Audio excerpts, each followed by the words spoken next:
മഅ്ദനി പറഞ്ഞതെന്താ? മഅ്ദനി പറഞ്ഞത് ഈ മൗനം അപകടമാണ്. ഇതിനേക്കാളും വലിയ ഫാസിസ്റ്റുകളെ തുരത്തിപ്പായിച്ച പാരമ്പര്യമുള്ളവരാണ് ഇന്ത്യ രാജ്യത്തെ പ്രബുദ്ധരായ ജനവിഭാഗങ്ങൾ. നാം മനസ്സിലാക്കേണ്ടത് 85% വരുന്ന പിന്നോക്ക വിഭാഗങ്ങൾ ഉൾപ്പെടുന്ന ജനവിഭാഗങ്ങളെ ഇന്ന് നിയന്ത്രിച്ചുകൊണ്ടിരിക്കുന്നത് 15% വരുന്ന സവർണ ചിന്താഗതിക്കാരായ മാടമ്പിമാരാണ് എന്നുള്ള കാര്യം വളരെ വ്യക്തമായി മനസ്സിലാക്കണം. ഇതിനെതിരെ അബ്ദുൽ നാസർ മഅ്ദനി 22 വർഷങ്ങൾക്ക് മുമ്പ് നൽകിയ താക്കീത്, ആ താക്കീത് ഇന്ത്യ രാജ്യത്തെ ഈ കേരള സംസ്ഥാനത്തെ ജനങ്ങൾ അവഗണിച്ചതിന്റെ ഭാഗമായിട്ടാണ് ഇന്ന് അബ്ദുൽ നാസർ മഅ്ദനി അന്നത് പറയുമ്പോൾ മഅ്ദനിയെ തീവ്രവാദിയെന്നും ഭീകരവാദിയെന്നും വർഗീയവാദിയെന്നും വിളിക്കാൻ വേണ്ടി മത്സരിച്ചവർ ഇന്ന് മനസ്സിലാക്കുന്നു അന്ന് മഅ്ദനി പറഞ്ഞിരുന്നത് ശരിയാണ് എന്ന്. അബ്ദുൽ നാസർ മഅ്ദനിയെ തീവ്രവാദി എന്ന് വിളിക്കുമ്പോഴും അദ്ദേഹത്തെ വിചാരണ പോലുമില്ലാതെ കാരാഗ്രഹങ്ങളിൽ നിന്ന് കാരാഗ്രഹങ്ങളിലേക്ക് മാറ്റിപ്പാർപ്പിക്കപ്പെട്ട് ക്രൂരമായി പീഡിപ്പിച്ചുകൊണ്ടിരിക്കുമ്പോഴും ഇന്ന് അദ്ദേഹത്തിന്റെ ജീവൻ തന്നെ അപകടത്തിലാകുന്ന സാഹചര്യത്തിലും അദ്ദേഹത്തിന് നേരെ ജുഡീഷ്യറി പോലും കണ്ണു തുറക്കാത്ത ഒരു സാഹചര്യം ഇവിടെ സൃഷ്ടിക്കപ്പെടുമ്പോഴും അധികാരിവർഗം അദ്ദേഹത്തിന്റെ വിഷയത്തിൽ മൗനം പാലിച്ചുകൊണ്ടിരിക്കുമ്പോഴും ഒരു കാര്യം വളരെ വ്യക്തമായി നിങ്ങൾ മനസ്സിലാക്കുക. 22 വർഷങ്ങൾക്ക് മുമ്പ് അബ്ദുൽ നാസർ മഅ്ദനി ഈ രാജ്യത്ത് പറഞ്ഞത് എന്തായിരുന്നു? ആ കാര്യമല്ലേ ഇന്ന് ഇവിടെ പുലർന്നുകൊണ്ടിരിക്കുന്നത്.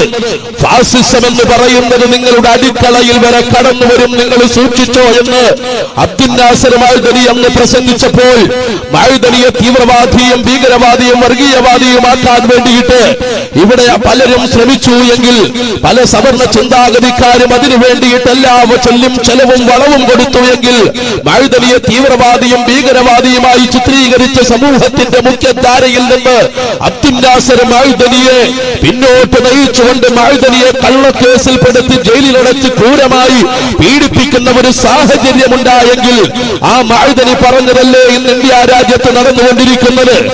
അന്ന് മഅ്ദനി പറഞ്ഞില്ലേ സംഘപരിവാറിന്റെ കരങ്ങളിൽ ഇന്ത്യ രാജ്യത്തിന്റെ ഭരണമെത്തുമെന്ന് അബ്ദുൽ നാസർ മഅ്ദനി അന്ന് പ്രസംഗിച്ചില്ലേ?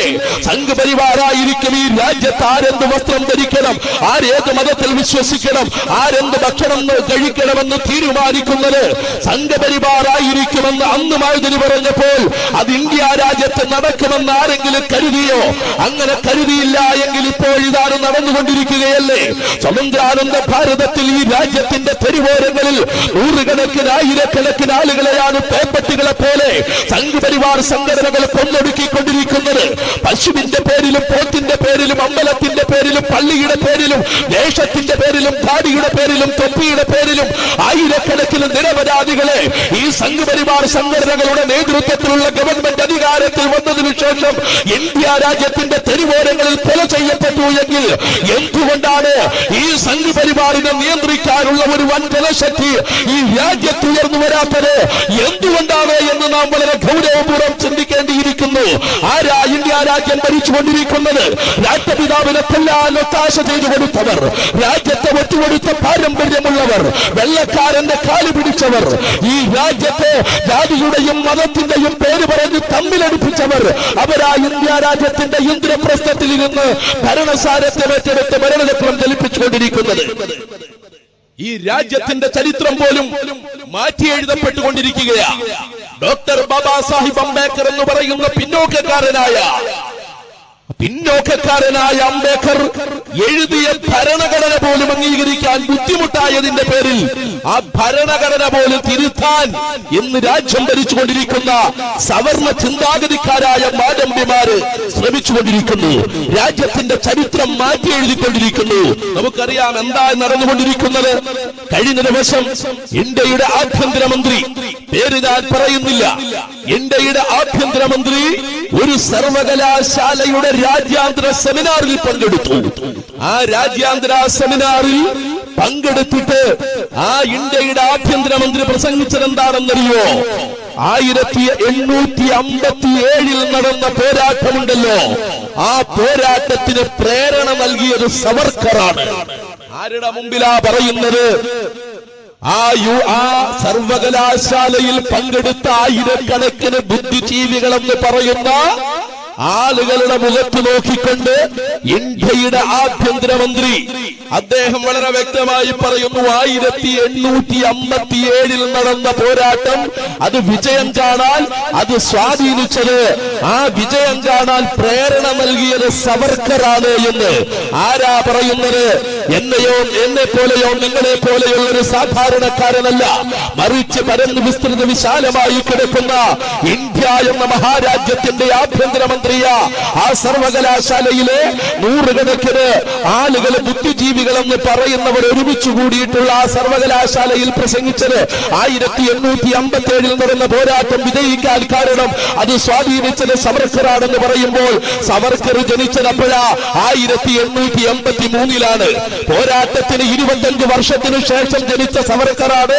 ആ സവർക്കർ ജനിക്കുന്നതിന് 2.5 പതിറ്റാണ്ട് മുമ്പ് നടന്ന പോരാട്ടത്തെ സ്വാധീനിച്ചത് എന്ന് ഇയാൾ പ്രസംഗിക്കുമ്പോൾ ആ പ്രസംഗം തൊണ്ട തൊടാതെ വിഴുങ്ങിയിട്ട് ബിജെപിയുടെ നേതാവായ ഇന്ത്യയുടെ ആഭ്യന്തരമന്ത്രി വന്നിട്ട് ശുദ്ധ ഒരു മണ്ടത്തരം പറഞ്ഞ് ഈ രാജ്യത്തിന്റെ ചരിത്രം വളച്ചൊടിക്കാൻ ശ്രമിച്ചിട്ട് ആ പറയുന്നത് തെറ്റാണ് എന്ന് പറയാനുള്ള ഒരു ചങ്കുറപ്പ് പോലും കാണിക്കാൻ കുടുംബത്തിൽ പിറന്ന ഒരുത്തനും ആ സർവകലാശാലയിൽ ഇല്ലായിരുന്നു എന്ന് പറയുമ്പോൾ മസ്തിഷ്കം കൊണ്ടുവന്ന് ആർക്കാ പണയം വെച്ചത്?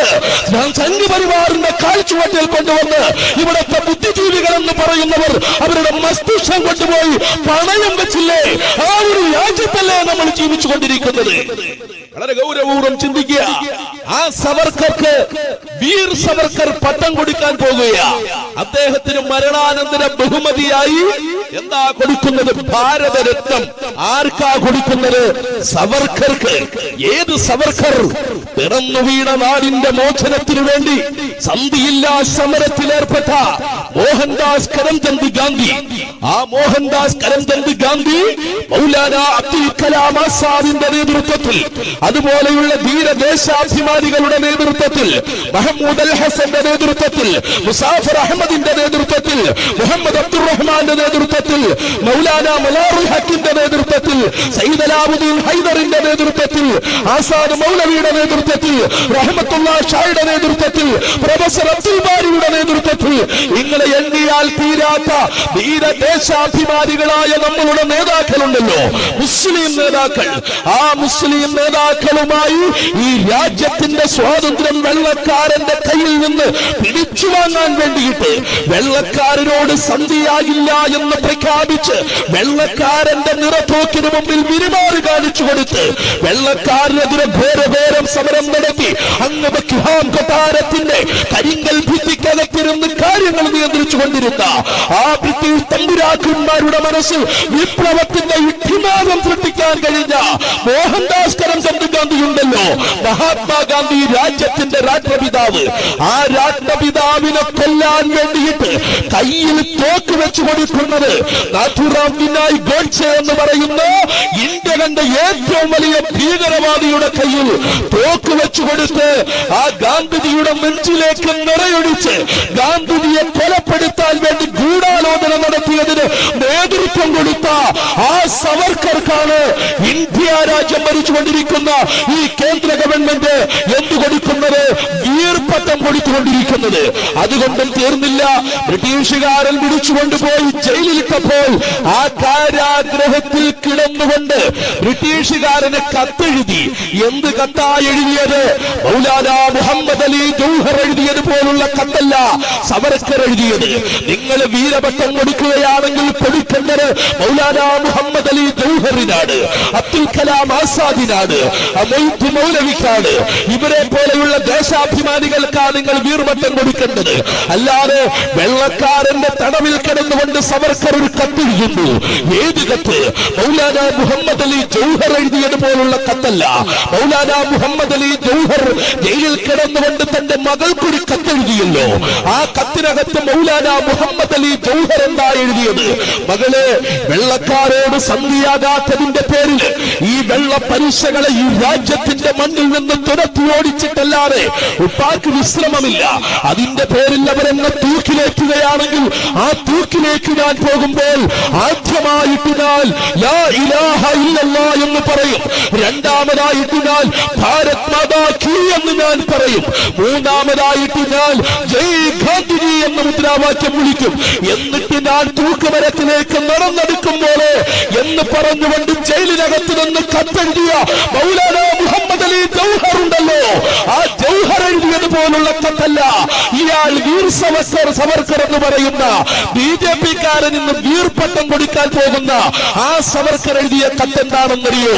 ബ്രിട്ടീഷുകാരാ, എന്നെ ഈ ജയിലിൽ നിന്ന് തുറന്നു വിടുകയാണെങ്കിൽ എക്കാലവും നിങ്ങളുടെ വിശ്വസ്ത വിധേയനായി ഞാൻ ജീവിച്ചു കൊള്ളാമെന്ന് പറഞ്ഞുകൊണ്ട് ബ്രിട്ടീഷുകാരന് കത്തെഴുതിയ സവർക്കർ ആ ബ്രിട്ടീഷുകാരന്റെ പാദം നക്കിയ ആ സവർക്കർക്ക് വീർ സവർക്കർ എന്ന മുദ്ര കൊടുത്ത് മരണാനന്തര ബഹുമതിയായി ഭാരതരത്നം കൊടുക്കാൻ പോകുന്നവരെ, നിങ്ങൾ ഈ രാജ്യത്തോട് ചെയ്യുന്ന കൊടും പാതകമെന്താ?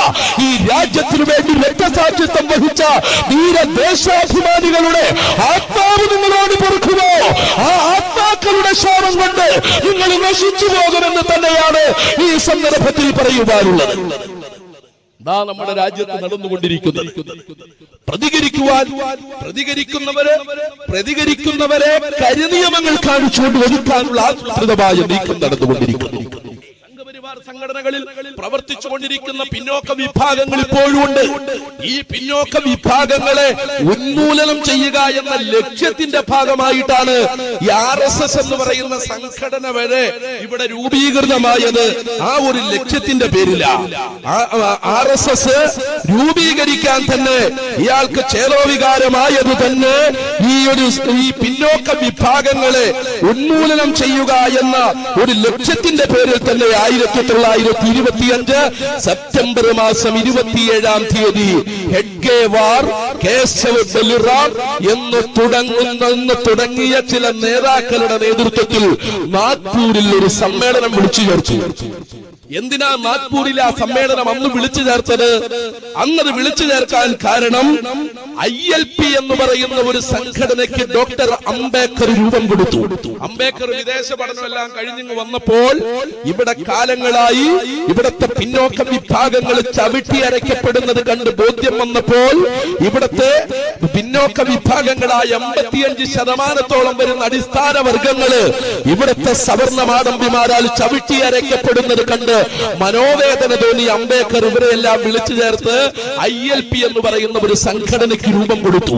അംബേദ്കർ ഈ സംഘടനയ്ക്ക് രൂപം കൊടുക്കുമ്പോൾ 1919 ഹെഗ്ഡേവാറും MN റോയി എന്ന് പറയുന്ന കമ്മ്യൂണിസ്റ്റ് പാർട്ടിയുടെ അന്നത്തെ സ്ഥാപകരുമായിരുന്ന ആളുകൾ ചേർന്ന് അനുശീഥൻ എന്ന് പറയുന്ന ഒരു സംഘടന ഉണ്ടാക്കി.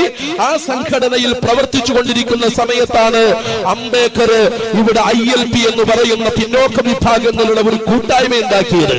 ഇത് കണ്ടപ്പോൾ ഹെഡ്ഗേവാർ തീരുമാനിച്ചു, ഇതിങ്ങനെ മുന്നോട്ട് പോയാൽ ശരിയാകില്ല. അയാൾ നാഗ്പൂരിൽ ചെന്നു. എന്നിട്ട് ബ്രാഹ്മണരുടെ ഒരു യോഗം, ബ്രാഹ്മണ ചെറുപ്പക്കാരുടെ ഒരു യോഗം വിളിച്ചു ചേർത്തു. ഈ ബ്രാഹ്മണർ എന്ന് പറയുമ്പോൾ അല്ലെങ്കിൽ വൈശ്യർ, ക്ഷത്രിയർ എന്നൊക്കെ പറഞ്ഞ് സവർണരെന്ന് പറഞ്ഞ് നമ്മളിങ്ങനെ വേദിയിൽ പറയുമ്പോൾ നിങ്ങൾ ആരും വിചാരിക്കരുത് എല്ലാ ബ്രാഹ്മണരും ആ ചിന്താഗതിക്കാരാണ്, എല്ലാ ക്ഷത്രിയരും ആ ചിന്താഗതിക്കാരാണ്, എല്ലാ വൈശ്യരും ആ ചിന്താഗതിക്കാരാണെന്ന് നിങ്ങൾ ആരും ധരിക്കരുത്. കാരണം അബ്ദുൽ നാസർ മഅ്ദനിയുടെ വിഷയത്തിൽ പോലും ആദ്യമായി രംഗത്ത് വന്നത് ജസ്റ്റിസ് VR കൃഷ്ണയ്യർ എന്ന് പറയുന്ന ബ്രാഹ്മണനായിരുന്നു. നമ്മളിവിടെ പറയുന്നത് സവർണരെയല്ല, സവർണ ചിന്താഗതിക്കാരെയാ നമ്മൾ പറയുന്നത്. ആ സവർണ ചിന്താഗതിക്കാരായിരുന്നു രാജ്യം ഭരിച്ചുകൊണ്ടിരിക്കുന്നത്. അതുകൊണ്ട് തന്നെ ഇവിടെ ഹെഡ്ഗേവാറിന്റെ നേതൃത്വത്തിൽ ഈ സവർണ ചിന്താഗതിക്കാരായ ബ്രാഹ്മണ ചെറുപ്പക്കാരുടെ ഒരു യോഗം വിളിച്ചു ചേർത്തു.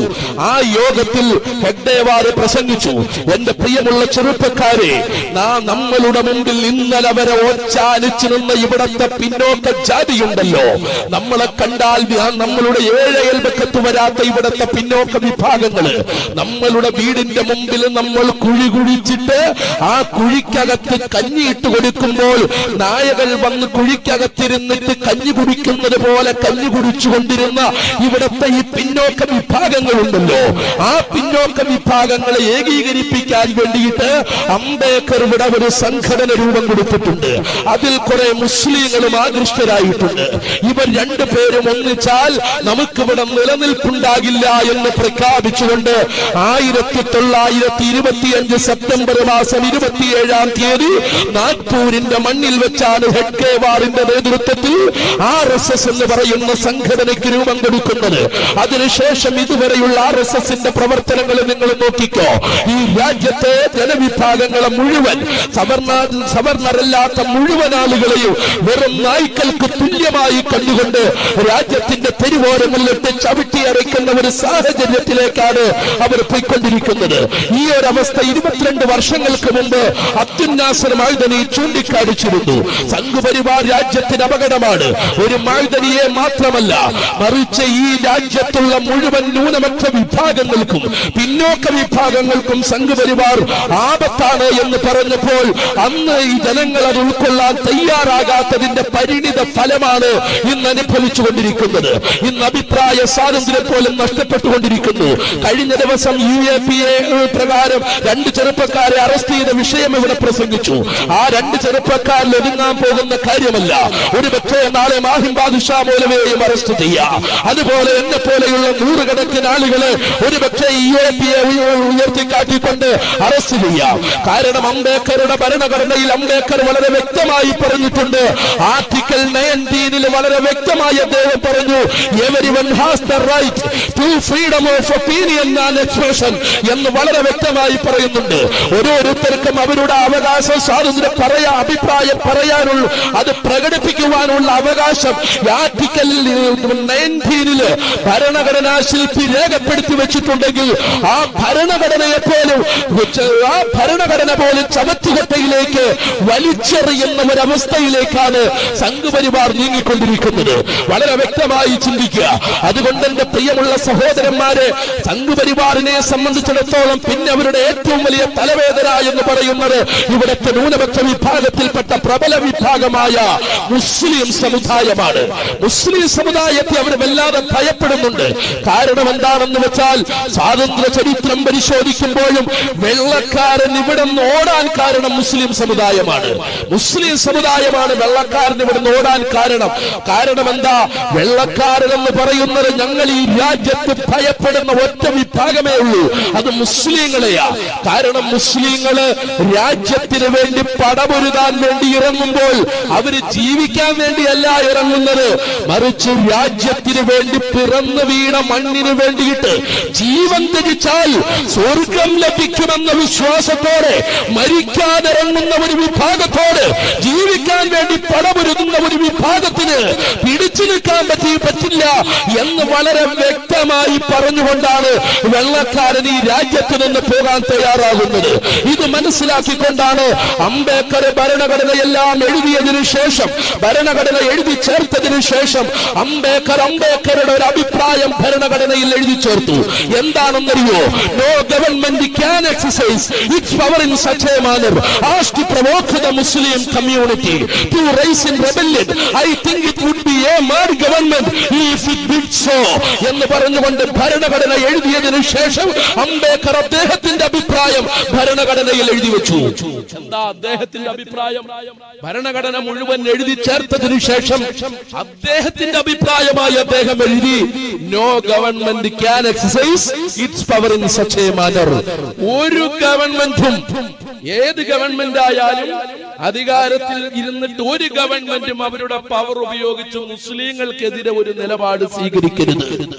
അംബേദ്കർ അദ്ദേഹത്തിന്റെ അഭിപ്രായമായി ഫണ്ടമെന്റൽ റൈറ്റ്സ് എഴുതിയതിനു ശേഷം അദ്ദേഹത്തിന്റെ അഭിപ്രായം എഴുതി വെച്ചതാ, മുസ്ലിം കമ്മ്യൂണിറ്റി, മുസ്ലിം കമ്മ്യൂണിറ്റിയെ പ്രകോപിപ്പിച്ചുകൊണ്ട് തെരുവിലിറക്കുന്ന രീതിയിൽ ഏത് ഗവൺമെന്റ് വന്നാലും ഒരു തീരുമാനം മുസ്ലിങ്ങളെ പ്രകോപിപ്പിക്കുന്ന രൂപത്തിലെടുക്കരുത് എന്ന് അംബേദ്കർ എഴുതി വെച്ചു. എന്നിട്ട് നിർത്തിയില്ല. To rise in rebellion, I think it would be a mad government if it did so. എഴുതി വെച്ചു. അദ്ദേഹം പറഞ്ഞു, ഒരു മന്ദബുദ്ധിയായ ഗവൺമെന്റിനല്ലാതെ മുസ്ലിങ്ങളെ പ്രകോപിപ്പിച്ച് ഇറക്കുന്ന ഒരു തീരുമാനം അവർക്കെതിരായിട്ട് എടുക്കാൻ ഒരു മന്ദബുദ്ധിയായ ഗവൺമെന്റിനല്ലാതെ കഴിയില്ല. ഇതിപ്പോ മന്ദബുദ്ധിയായ ഒരു ഗവൺമെന്റ് ആയിരിക്കുമല്ലോ, ആണ് എന്നൊന്നും ഞാൻ പറയുന്നില്ല, ആയിരിക്കുമല്ലോ. അതുകൊണ്ടായിരിക്കുമല്ലോ. കാരണം മുസ്ലിങ്ങളെ സംബന്ധിച്ചിടത്തോളം അവർ സ്വാതന്ത്ര്യ സമരത്തിന് പോലും റോട്ടിലിറങ്ങിയത് അത് ജീവിക്കാനുള്ള ആഗ്രഹത്തോടെയല്ല, മരിക്കാനുള്ള ആഗ്രഹത്തോടെയാ. അബ്ദുൽ നാസർ മഅ്ദനിയെ പോലും തീവ്രവാദി എന്ന് വിളിക്കുമ്പോൾ ആ മഅ്ദനി പോലും പറഞ്ഞു, ഈ രാജ്യത്തിനെതിരെ സൗദി അറേബ്യ, നമ്മളെല്ലാം പുണ്യമായിട്ട് കരുതുന്ന രാജ്യമാണ് സൗദി അറേബ്യ, ആ മക്കയും മദീനയും എല്ലാം അടങ്ങുന്ന ആ പുണ്യമണ്ണ്, ആ സൗദി അറേബ്യ ഇന്ത്യ രാജ്യത്തിനെതിരെ യുദ്ധം പ്രഖ്യാപിച്ചുകൊണ്ട് ഇന്ത്യക്കെതിരെ യുദ്ധ പ്രഖ്യാപനവുമായി വന്നാൽ, ഇന്ത്യയുടെ പട്ടാളം തികയാതെ വന്നാൽ, സിവിലിയന്മാരെ ആവശ്യം വന്നാൽ, 1.5 കാലിൽ ഞൊണ്ടിയായാലും ഈ രാജ്യത്തിന് വേണ്ടി മരിക്കാൻ ഞാൻ മുമ്പിലുണ്ടാകുമെന്ന് അബ്ദുൽ നാസർ മഅ്ദനി പോലും പ്രസംഗിച്ചിട്ടുണ്ട്.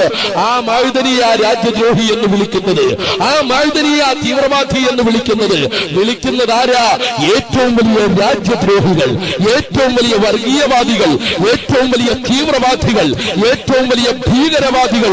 അവരാ അബ്ദുൽ നാസർ മഅ്ദനിയെയും അല്ലെങ്കിൽ അതുപോലെയുള്ള ആളുകളെയും ഒക്കെ രാജ്യദ്രോഹികളും തീവ്രവാദികളും ഭീകരവാദികളും ഒക്കെ ആക്കാൻ വേണ്ടി ശ്രമിച്ചുകൊണ്ടിരിക്കുന്നത്.